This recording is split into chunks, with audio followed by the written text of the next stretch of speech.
So we are coming up on a very, very important holiday. What is that holiday? It is Quitter's Day. And we are going to dive into what that means here in just a moment. I'm Dr. Jeff Cumro, and over the past 15 years, I've been blessed to work with over 5,000 patients. And ultimately what we've done is help them transform their health in ways that it's achievable, right? It's things that they can actually do to take that next step and keep themselves going, because it doesn't do anybody any good to start something and then stop and try something else. And that's where Quitter's Day comes in here. And what Quitter's Day is the second Friday of January. Stereotypically, by that time, people have dropped off their New Year's resolutions. And I'm not a big fan of New Year's resolutions. I say if you're going to change something, just start right now. There's no point in waiting until, next week or next month or next year. Just start. If a change needs to be made, do it right now, and let's get going on it. But this is a quote unquote holiday, right? It's something that a lot of people, don't necessarily celebrate, but they acknowledge that it actually exists. And if you've ever been in a gym, you know that this is true. So I used to work in a gym, and all of the regulars that were there year round would always get super frustrated the first week of January, because they'd come in and there's people everywhere in the gym, and the equipment that they want to use isn't necessarily available. By the second week, it's already started to tail off, and by the third week, it's almost back to normal. So it's something that does exist. I've seen it in person, and ultimately what we want to do is we want to avoid that, right? So what are the ways that we can go about our health that is going to keep us from actually being a statistic in Quitter's Day? And that's ultimately what we're going to dive into. So first thing that we have to remember throughout all of this is, no matter what goal it is, it doesn't matter if you're trying to, get rid of a chronic disease, if you're trying to improve your diet, if you want to get back in shape, whatever your goal is, first thing is we have to make it something that you're going to be able to do. If you're not able to do it, then you're going to quit right away. And that's the mistake I saw a lot of people make, is they would come up on January 1st or January 2nd, and they'd run 5 miles. They'd be so sore the next day that they wouldn't be back, right? So they come in the third day and they put in another workout, and they're so sore the next day that they need 2 days to recover from it. And it tails off, and people quit because it's not something that's sustainable. They're not coming in and starting with, I'm going to do a little bit of an interval. I'm going to go for, 1 minute of walking. I'm going to do 1 minute of running. I'm going to do 1 minute of walking. I'm going to do 1 minute of running, and go back and forth on that. They're just trying to dive right in to what they did, 10 years ago, 20 years ago, whatever it may have been. And that's not sustainable for them right now. That leads to a bunch of soreness. It leads to a bunch of frustration, and ultimately it leads to quitting. So whatever you're trying to do, make it sustainable. If you're trying to improve your diet, eat some fresh vegetables before you have your meal. It's going to ensure that you actually do it. It's going to ensure that you have it, right? You have the room for it in your stomach. And it's also going to be something that's an easy change, right? So start there before you take something away. Because a lot of people go into diet and they try and just remove everything. It makes it very, very restrictive. It makes it very, very frustrating. And it makes it something that's not enjoyable. And if it's not enjoyable, you're not going to continue to do it. So no matter what your journey is, map out what the big changes that you want to make are, and start small on them. That's the first part on this. So what is the second part? To avoid Quitter's Day, we have to make things as easy as possible, right? So make them as convenient as possible. Not just something that you can do, but make it convenient for you to do. So a lot of people, they choose the gym because it's on the way home, right? If they're going to go to work and they're going to drive past the gym, it makes it harder to drive past it and not stop.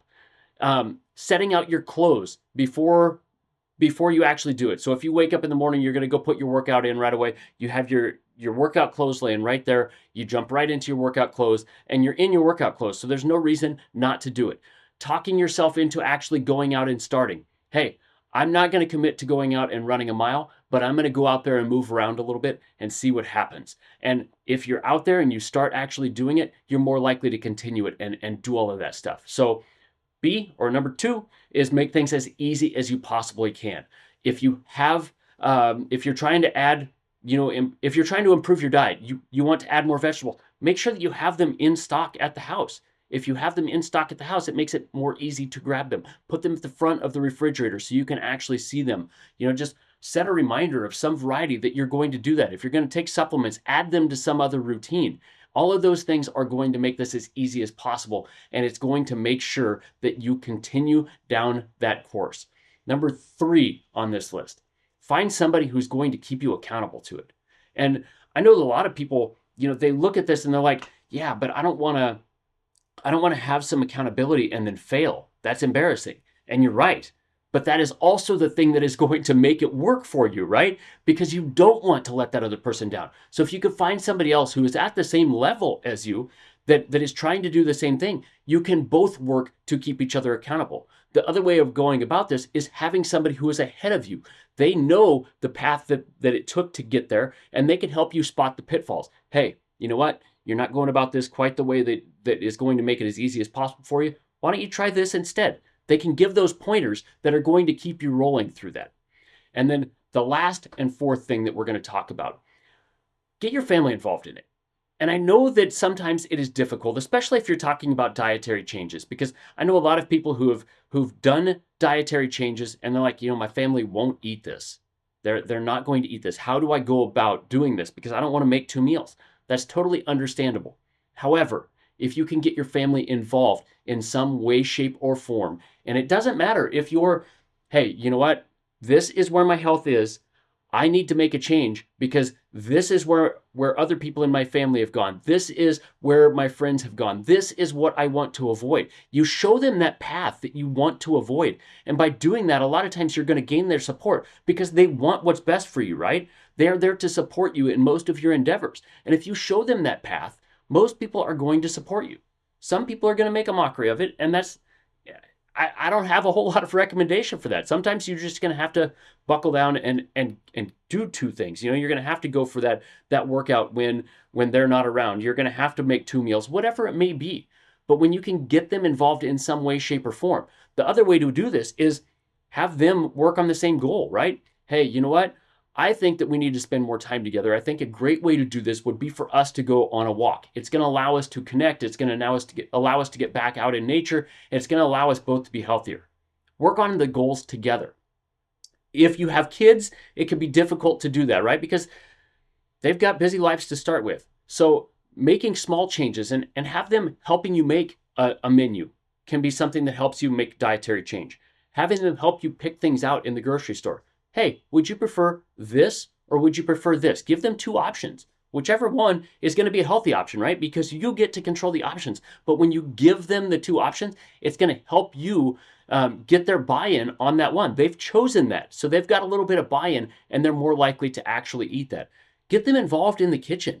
Get them involved in your workout, whatever it may be. But when you can get your family involved in this, it's not only going to help make you more committed to it, it's going to help you stay committed, stay consistent with it, but it's also going to help your family end up with those healthier habits that we're ultimately looking for anyway. So again, don't make it so difficult on yourself. So don't try and dive in and make things super, super extreme. Don't try and cut out all refined carbohydrates. So don't try to go and run 5 miles. It's not going to be the same as it was for you 20 years ago or 10 years ago or whatever that may be.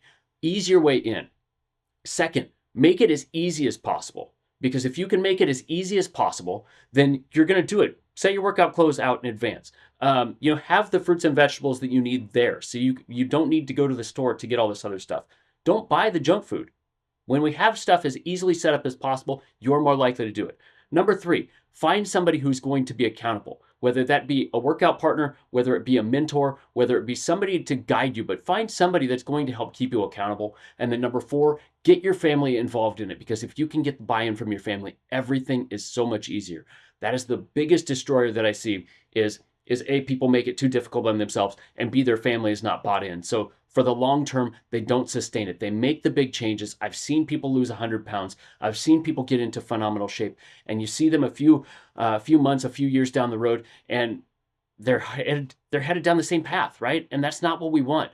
We need to have something that is consistent, something that is sustainable for you to actually enjoy that health. So try these things. As always, if you have questions, by all means, get a hold of me. I love helping with this stuff. This is what I love, right? So if you have questions, get a hold of me. As always, I appreciate your time. I appreciate your attention. Try not to be a statistic this week on Quitter's Day, and I will catch you on next week's video.